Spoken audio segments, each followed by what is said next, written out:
मनुष्य है ना हम, भय तो लगेगा ही। भय धन हानि का हो या मान हानि का, आप भय को बुरा समझते हैं ना।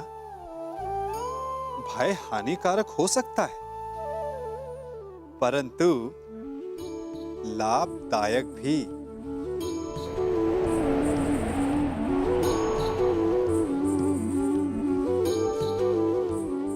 सोचिए, किसी अनुचित कार्य के परिणाम का भय क्या आपको वो कार्य करने से रोक नहीं लेता?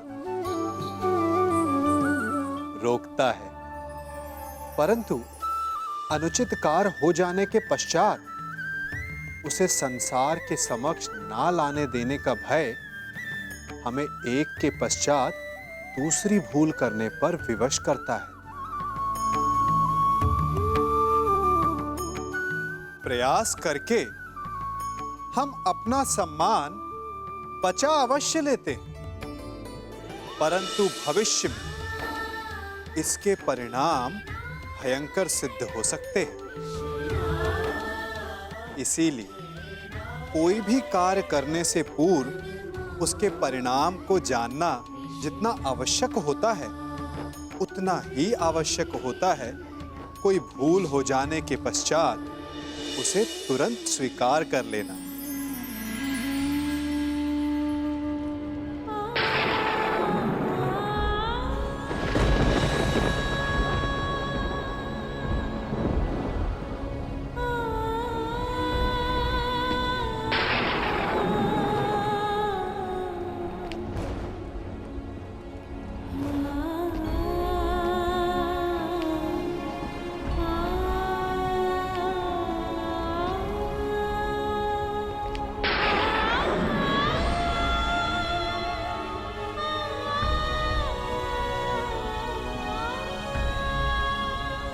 क्या हुआ बुआ? आप उदास हैं? उदास नहीं, चिंतित हूं। कृष्ण, क्या मैं अकेली हूं जो ये युद्ध नहीं चाहती? नहीं बुआ, आपके चाहने ना चाहने से कुछ नहीं होगा। जब वन में महाअग्नि लगी हो और एक वृक्ष को छोड़कर शेष जलना चाहे, तो अग्नि कौन रोक सकता है? मैं वृक्ष नहीं हूं माधव, मनुष्य हूं, एक माता हूं। इसलिए मैं नहीं चाहती कि ये युद्ध हो। अपने पुत्र के लिए चिंतित हो बुआ? प्रतीत होता है कि आपके मन पर कोई बोझ है। उतार दीजिए बुआ।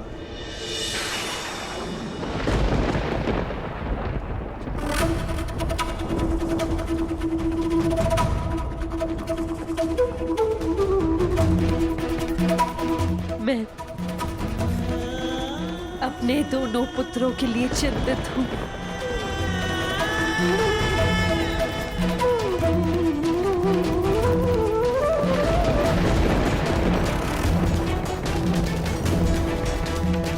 दोनों पुत्र,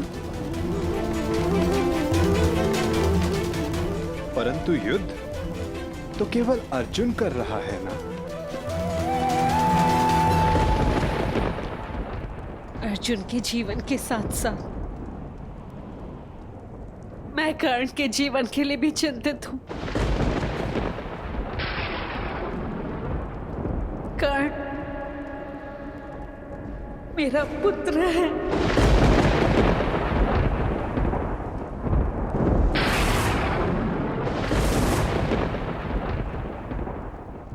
मेरा सबसे बड़ा पुत्र।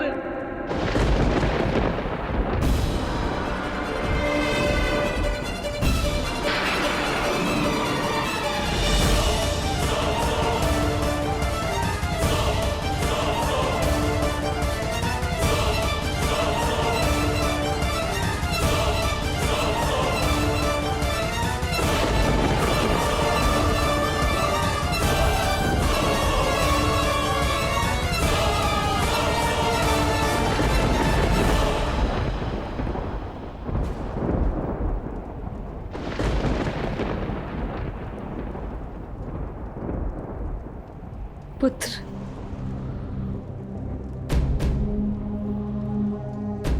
मैं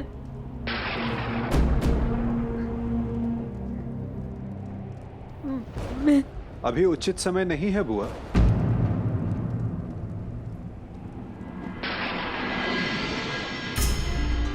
किस बात का उचित समय नहीं है वासुदेव? भावुक होने का, अपने मन और कर्म से नियंत्रण खोने का।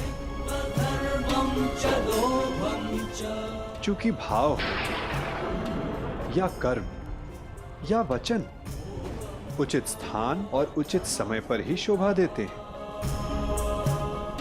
कदाचित इसीलिए प्रकृति ने मस्तिष्क का स्थान हृदय से ऊंचा रखा है, चूंकि समय पड़ने पर मस्तिष्क हृदय के प्रभाव पर नियंत्रण कर सके। कदाचित कल के द्वंद्व के लिए तुम यहां कुंती बुआ का आशीष लेने आए हो ना कर्ण? नहीं, मैं बस प्रणाम करने आया हूं।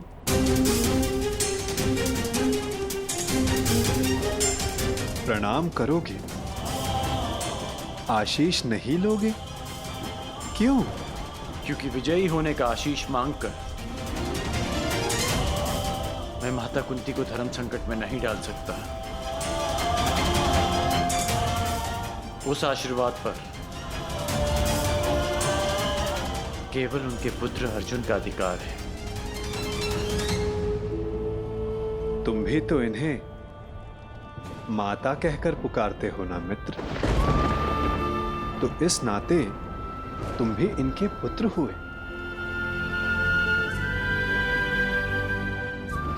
आशीर्वाद पर अधिकार तुम्हारा भी उतना ही है जितना अर्जुन का।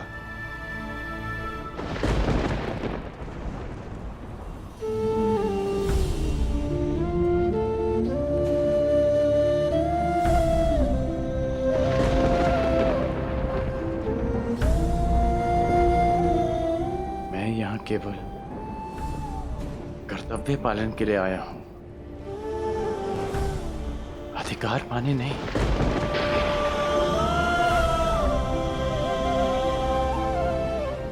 जैसा मैंने अभी कहा कि विजयी होने के आशीष पर केवल अर्जुन का अधिकार है, मेरा नहीं।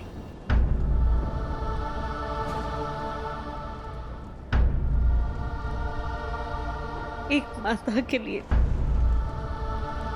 उसके पुत्र के विजय होने से अधिक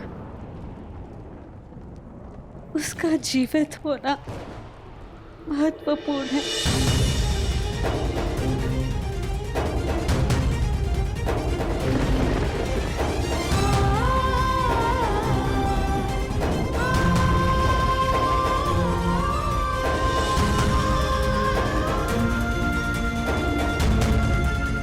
आयुष्मान भव पुत्र।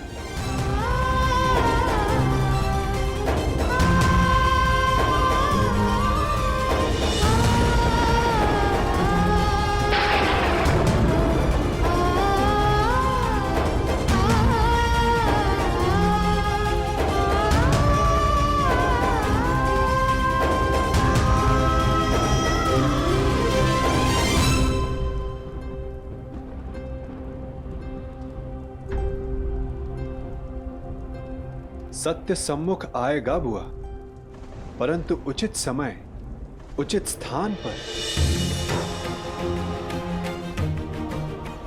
और वो समय कब आएगा? ये समय आपको स्वयं बतलाएगा बुआ। बुआ हूं ना तुम्हारी, और भक्त भी। क्या इस युद्ध को रोक सकते हो? कर्म कर सकता हूं, परंतु फल समय के हाथ में है।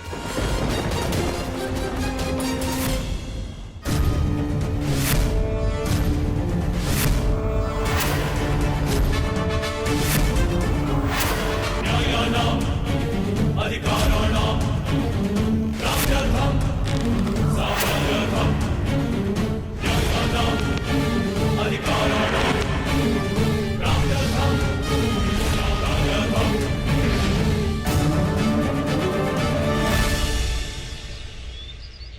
जिस परिवार को सुदृढ़ रखने के लिए मैंने मृत्यु को अपने से दूर रखा, उसका विभाजन मैं किस प्रकार देख सकता हूं? ऐसा कौन सा परिवार है जिसमें विवाद नहीं होता, परंतु विभाजन? क्या यही एक समाधान है? मुझे अपने कानों पर विश्वास नहीं हुआ था विदुर। वासुदेव जैसा विद्वान और बुद्धिमान विभाजन का सुझाव देता है। यदि मेरे वचनों से आपको पीड़ा पहुंची है तो मैं क्षमा प्रार्थी हूं गंगापुत्र, परंतु परिस्थितियां कभी कभी ऐसी हो जाती हैं कि परिवार को बांटना आवश्यक हो जाता है, विशेषकर तब जब परिवार के कुछ सदस्य शेष का विनाश चाहने लगे। मैं कह चुका हूं, मेरे जीवित रहते ऐसा कभी नहीं होगा। मुझे विश्वास है कि मैं अपने पुत्रों को एक रखने में सक्षम हूं। क्षमा चाहूंगा गंगापुत्र, परंतु ऐसा हो चुका है, वो भी आपके जीवित होते हुए। और रही बात आपके विश्वास की, तो वो लाक्षागृह की अग्नि में भस्म हो चुका है। क्या कह रहे हैं आप? दुर्योधन और शकुनी ने पुरोचन से वारणाव्रत में जो भवन बनवाया था, वो भवन लाक्षागृह था। वो पांडवों को भेंट देने के लिए नहीं, अपितु पांडवों को अग्नि की भेंट चढ़ाने के लिए था गंगापुत्र। मुझे विश्वास नहीं। तो आप महात्मा विदुर से पूछिए, यदि वो समय रहते पांडवों को सावधान नहीं करते तो आज आपके पांचों पौत्र जीवित नहीं होते। वासुदेव ठीक कह रहे हैं तातश्री। तुमने मुझे बताया क्यों नहीं विदुर? आपको कष्ट होता तातश्री।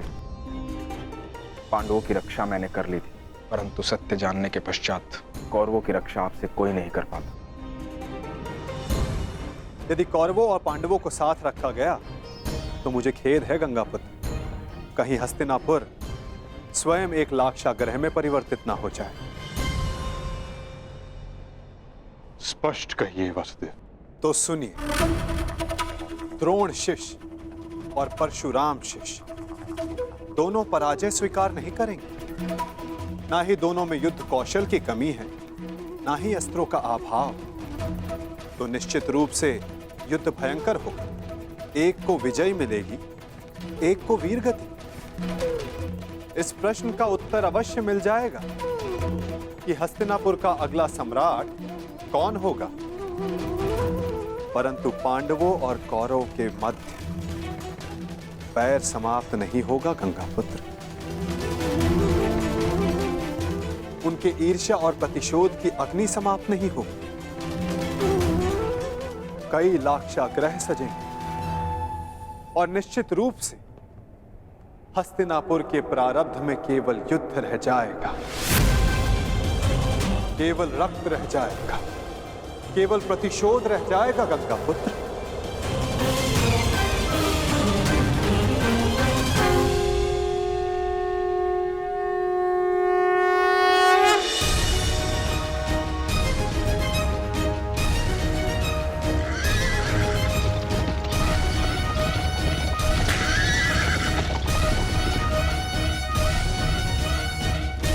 दो योद्धा युद्ध के लिए प्रस्थान कर रहे हैं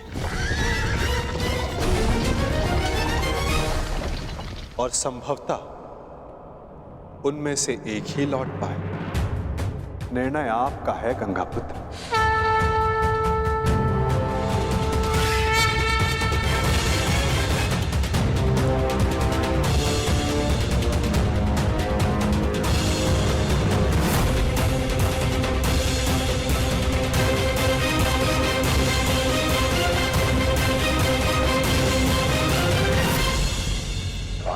हमारा द्वंद्व आज पूर्ण होगा। आज सूर्यास्त भी तुम्हारी रक्षा नहीं कर पाएगा। और ना इस बार मेरे पास तुम्हें छोड़ देने का कोई बहाना होगा, क्योंकि ना तुम ब्राह्मण वेश में आए हो ना किसी का स्वयंवर जीत कर लौटे हो अर्जुन। इस बार मैं अपना धनुष नीचे नहीं करूंगा और मैं तुम्हें प्रहार करने का अवसर नहीं दूंगा।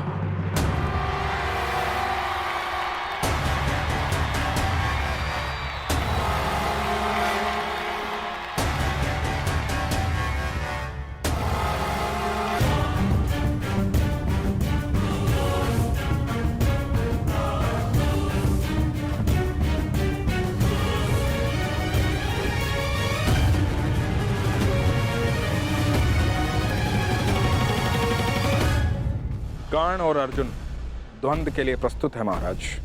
द्वंद्व प्रारंभ किया जाए ताज।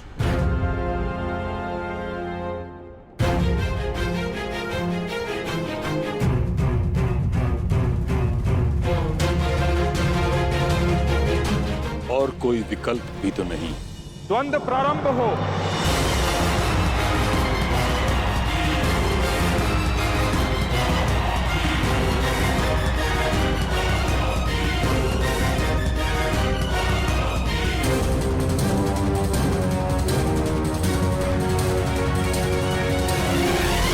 ये द्वंद्व नहीं, तुम्हारा सौभाग्य प्रारंभ हो रहा है मेरे होने वाले सम्राट। हाँ मामा श्री।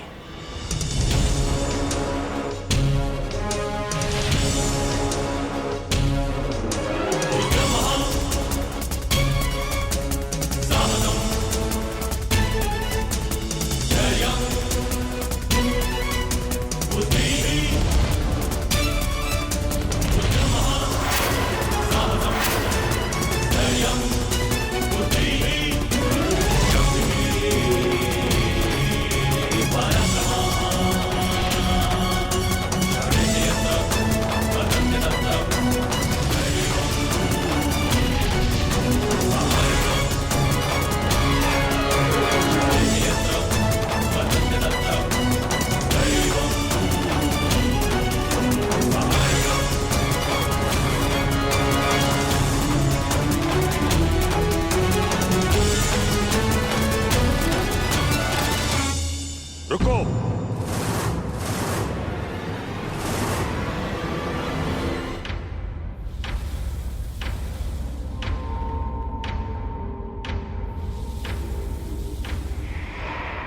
क्या हुआ ताज?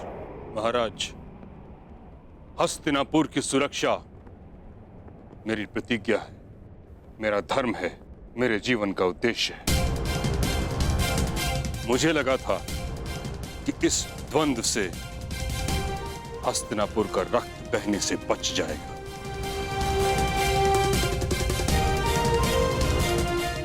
परंतु अब मुझे प्रतीत होता है कि यह द्वंद्व हस्तिनापुर के हित में नहीं।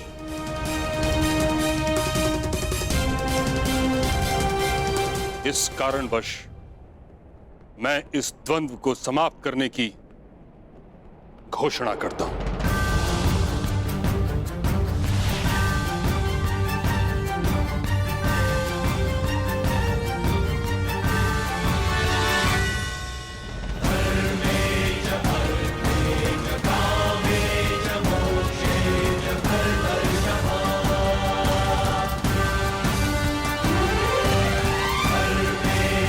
क्योंकि आज अंगराज की विजय हो या अर्जुन की, युधिष्ठिर सम्राट पद पर बैठे या दुर्योधन, इन भाइयों के मध्य का बैर और इनकी होड़ समाप्त नहीं होगी। परंतु पितामह, इसके अतिरिक्त और क्या हल है?